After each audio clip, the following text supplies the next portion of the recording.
Morning dear students, आज हम पढ़ेंगे हिंदी सेकेंड का पार्ट 8 सर्वनाम। सर्वनाम आप जानते हैं सर्वनाम क्या होता है। जो शब्द संज्ञा के स्थान पर प्रयोग किया जाता है उसे हम सर्वनाम कहते हैं। यानी संज्ञा जो है नाम होता है और उस नाम की जगह के अगर हम सर्वनाम शब्द यानी मैं, हम, तुम, वह, उसका, उसकी, उसे, इन सब शब्दों का प्रयोग करते हैं तो वो कहलाता है सर्वनाम। देखिए संज्ञा के स्थान पर प्रयुक्त होने वाले शब्द सर्वनाम शब्द कहलाते हैं। सर्वनाम शब्द की एक और विशेषता ये है कि ये जो है हमारे जो हमारा वाक्य होता है उसको संक्षिप्त करने का भी काम करते हैं। जैसे अगर हम कोई संज्ञा शब्द का प्रयोग करते हुए कोई वाक्य बना रहे हैं तो अगर हम उसी संज्ञा शब्द को बार बार प्रयोग करेंगे तो हमारा वाक्य काफ़ी विस्तृत हो जाएगा और पढ़ने में भी थोड़ा अटपटा लगेगा। लेकिन सर्वनाम शब्द उसको थोड़ा संक्षिप्त कर देते हैं। तो देखिए यहाँ पे एक उदाहरण दिया हुआ है कि मदर टेरेसा का जन्म 27 अगस्त 1910 को अल्बानिया में एक व्यवसायी परिवार में हुआ था।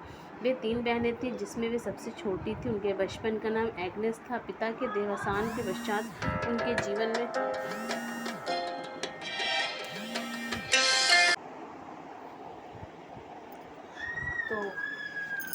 उनके बचपन का नाम एग्नेस था।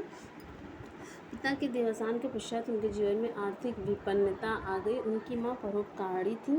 ये भी अपनी मां के पथ चिन्ह पर चल पड़ी और किशोरावस्था में सामाजिक कार्यों के लिए बनी युवाओं की सोसाइटी में सक्रिय सदस्य बन गई। तो आपने देखा अगर इसी स्थान पे हम कहते हैं मदर टेरेसा का जन्म इतने को अल्बानिया में व्यवसायी परिवार में हुआ था। मदर टेरेसा 3 बहनें थीं। मदर टेरेसा सबसे छोटी थी। मदर टेरेसा का नाम एग्नेस था। मदर टेरेसा के पिता, तो अजीब सा लगता। लेकिन यहाँ पे जब हम सर्वनाम शब्दों का प्रयोग कर लिए तो हमारा वाक्य भी संक्षिप्त हो गया और हमें पढ़ने में भी सही लग रहा है। ठीक है, तो ये होते हैं सर्वनाम। देखिए परिभाषा दी हुई है, संज्ञा के स्थान पर प्रयुक्त होने वाले शब्दों को सर्वनाम कहते हैं। जैसे हम, तुम, कौन, क्या, वे, उन्हें, उसका आदि। ठीक, सर्वनाम के भेद देखिए कितने होते हैं। सर्वनाम हिंदी भाषा के अंतर्गत सर्वनाम के 6 भेद होते हैं। पुरुषवाचक सर्वनाम, निजवाचक, निश्चयवाचक, अनिश्चयवाचक, संबंधवाचक और प्रश्नवाचक। पुरुषवाचक सर्वनाम देखिए क्या होते हैं। जिन सर्वनाम शब्दों का प्रयोग किसी व्यक्तिवाचक संज्ञा के स्थान पर किया जाता है, यानी जिन सर्वनाम शब्दों का प्रयोग किसी व्यक्तिवाचक संज्ञा के स्थान पर प्रयोग किया जाता है उसे पुरुषवाचक सर्वनाम कहते हैं। और इनके 3 भेद किए गए हैं, जैसे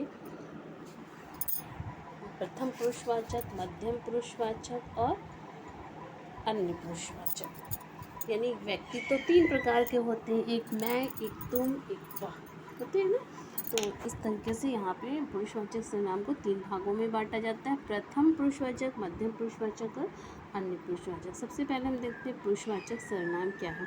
जिन शब्दों का प्रयोग बोलने वाले, सुनने वाले एवं जिसके विषय में कहा जा रहा है। यहाँ पे देखा आपने ना कि 3 रूप आ रहे, एक तो बोलने वाला, एक तो सुनने वाला और एक जिसके बारे में कहा जा रहा है जो वहाँ पर प्रेजेंट नहीं है, वे शब्द पुरुषवाचक सर्वनाम कहलाते हैं। जैसे मैं, वह, तुम, हम, आदि।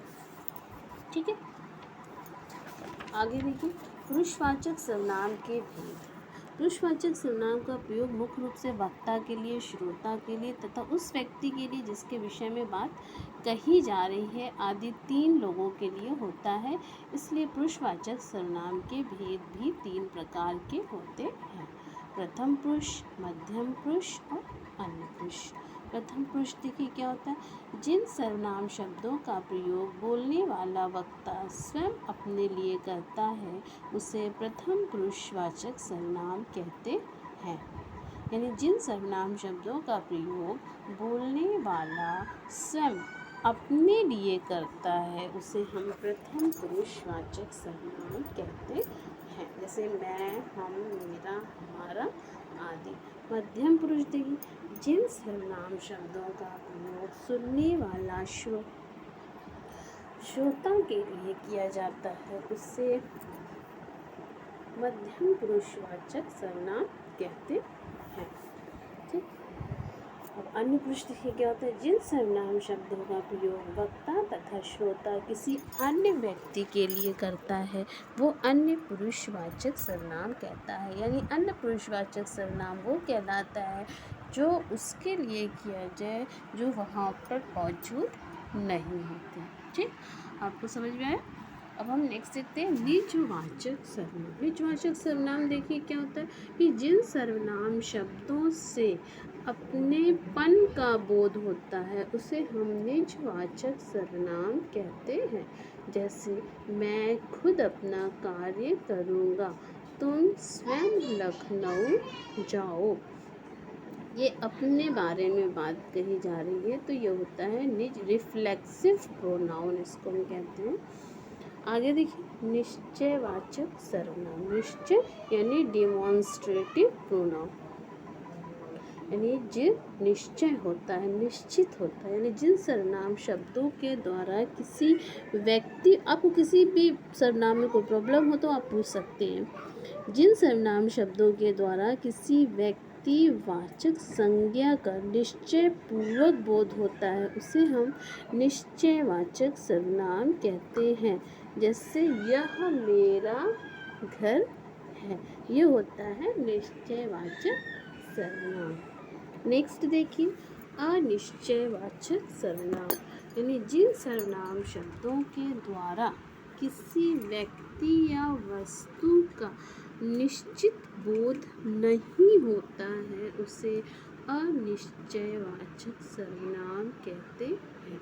जैसे दाल में कुछ काला है, मुझे कोई पुस्तक प्राप्त नहीं होती। यानी कुछ और कोई, ये जो होता है इसमें हम कंफर्म नहीं होते, यानी इनडिफिनिट, हमें डिफिनिट नहीं होता है कि वाकई में ऐसा है या नहीं है, तो ये कहलाता है अनिश्चयवाचक सर्वनाम। ठीक, अब आगे देखिए संबंधवाचक सर्वनाम। संबंधवाचक सर्वनाम क्या होता है कि जिन सर्वनाम शब्दों के द्वारा वाक्य के दूसरे सर्वनाम शब्दों से संबंध का बोध होता है उसे हम संबंधवाचक सर्वनाम कहते हैं। जैसे जिसकी लाठी उसकी भैंस, जैसा देश वैसा देश, ये कहलाता है संबंधवाचक सर्वनाम। ठीक, नेक्स्ट आप देखिए प्रश्नवाचक सर्वनाम। प्रश्नवाचक सर्वनाम क्या होता है कि जिन सर्वनाम शब्दों के द्वारा प्रश्न पूछा जाता हो, जिन सर्वनाम शब्दों के द्वारा प्रश्न पूछा जाता हो उसे हम प्रश्नवाचक सर्वनाम कहते हैं। जैसे तुम्हें अंग्रेजी कौन पढ़ाता है, यहाँ पे प्रश्न पूछा जा रहा है तो ये कहलाएगा प्रश्नवाचक सर्वनाम। इंट्रोगेटिव, आपने सब इसमें इंग्लिश में पढ़ा होगा, वही चीज़ है, दोनों की ग्रामर सेम ही होती है। ठीक है, कुतुब मीनार कहाँ है, ये प्रश्नवाचक सर्वनाम है। आगे देखिए सर्वनाम के 6 भेदों में प्रत्येक को पहचानने के लिए जो शब्द चिन्ह बताए गए हैं उन्हें हम देखेंगे यहाँ पर कि किन शब्द चिन्हों के द्वारा हम सर्वनाम को पहचान सकते हैं। मैंने आपको समझा भी दिया है और यहाँ पे अलग से देखिए आप शब्द चिन्ह दिए हुए हैं, उन शब्द चिन्हों के द्वारा हम पहचान सकते हैं कि यहाँ पे सर्वनाम का कौन सा भेद होगा। ठीक, अब नेक्स्ट देखिए सर्वनाम का रूप परिवर्तन। सर्वनाम के जो रूप होते हैं उनको कैसे परिवर्तित किया जाता है, किन आधारों पर सर्वनाम के रूप परिवर्तित किए जा सकते हैं, तो लिंग वचन और कारक के। तो आपको पता है कि सर्वनामों का रूप जो है वो हम लिंग वचन और कारक के आधार पर परिवर्तित कर सकते हैं। जैसे प्रथम पुरुष मैं में कर्ता एक वचन के लिए मैं होगा और बहुवचन के लिए हम हो जाएगा। ठीक है, संबंध में मेरा, तो अब ये बहुवचन में जब हो जाएगा तो वो हमारा हो जाएगा। ठीक, ये तो आपको समझ में आ ही रहा होगा। फिर आगे देखिए मध्यम पुरुष में जैसे क्या होता है कारक, यानी करता है तू, तो तुमने, तुम, एक वचन के लिए तू या तूने होता है और बहुवचन के लिए तुमने। ठीक, और संबंध में देखिए तेरा, यानी तुम्हारा, तुम सबका, ये सब शब्द प्रयोग कर सकते हैं। इसी तरह से देखिए वाह, वह, वह एक के लिए होगा और वे बहुवचन में रहेगा। उससे, उनसे, उसमें, उन पर, ठीक है ना। तो ये जो है एक वचन से बहुवचन में परिवर्तित हो जाते हैं सर्वनामों के। तो पहले तो कारक के आधार पर दिया हुआ है, ठीक। अब उसके बाद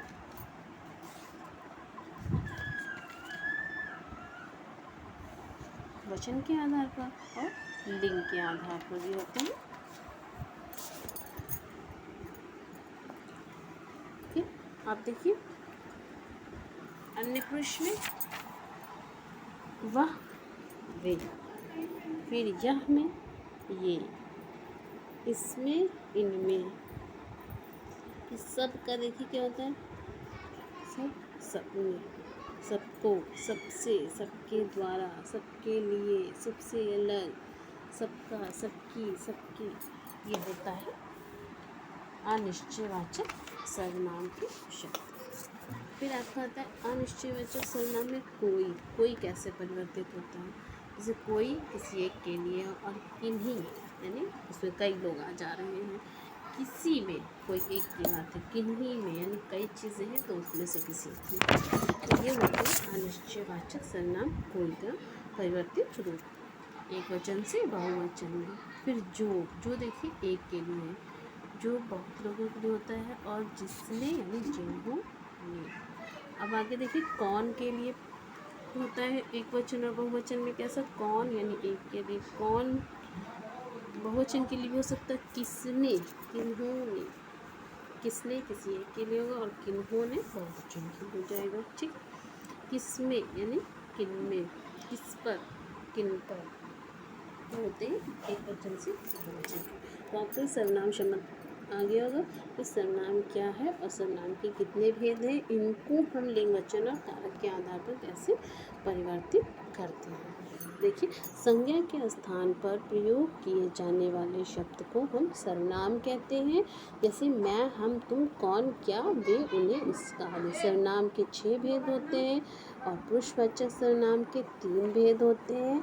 सर्वनाम का रूप 3 आधारों पर परिवर्तित होता है, लिंग, वचन और कारक के आधार पर। क्वेश्चन आंसर मैं आपको करवाऊंगी। यहाँ पे आपको दिया है सर्वनामों को परिभाषित कीजिए। तो ये आपका गृह कार्य है, इसको आप परिभाषित करेंगे। सारे सर्वनामों को यहाँ पे उनकी परिभाषा लिखनी है। नेक्स्ट आपकी एक्सरसाइज है कारकों के सामने उनके एक वचन और बहुवचन लिखिए। तो मैं का जो है एक कर्ता के एक वचन में क्या होगा, बहुवचन में क्या होगा, यहाँ पे देखिए लिखा हुआ है, इसको आप लिख सकते हो और खुद से समझ के लिखेंगे तो और बेस्ट होगा और आपको अच्छे से समझ में आ जाएगा, ठीक है। नेक्स्ट एक्सरसाइज देखिए, निम्नलिखित शब्दों का वाक्य प्रयोग कीजिए। यहाँ पे सर्वनाम शब्द दिए हुए हैं। एक्सरसाइज 4 में देखिए यहाँ पे सर्वनाम शब्द दिए हुए हैं और इनका वाक्य प्रयोग करना है। जैसे मेरा, मेरा का वाक्य प्रयोग आपको करना है तो आप लिखेंगे मेरा घर बहुत बड़ा है या मेरा विद्यालय घर से थोड़ी दूर है। तो यहाँ पे प्रयोग हो जाता है तेरा, पूछेंगे तेरा, तेरा नाम क्या है। तो इस तरीके से आपको ये वाक्य पूरे करना है। वाक्य पूरे ज़रूर करिएगा, ये आपको गृह कार्य, ये आपका होमवर्क है, इसको आप ज़रूर करेंगे क्योंकि अगर आप नहीं करेंगे तो आपकी बुक फेल भी नहीं हो पाएगी और आपकी प्रैक्टिस भी नहीं हो पाएगी, यानी कि आपको और अच्छे से समझ में नहीं आएगा। तो इसलिए आप लोग ज़रूर इस एक्सरसाइज को करिए, ओके। नेक्स्ट एक्सरसाइज देखिए, निम्नलिखित सर्वनामों के एक वचन और बहुवचन लिखने हैं। अनिश्चयवाचक सर्वनाम का एक वचन और बहुवचन लिखिए, ये भी आपको बताया है मैंने। और यहाँ पे फिर रचनात्मक आकलन में जो है ये पुरुष के तीनों भेदों की एक सूची बनाना है, ठीक है। तो ये आपका चैप्टर कंप्लीट हो गया, इसको आप कर लेंगे। क्वेश्चन आंसर मैं आपको भेजूँगी, ओके।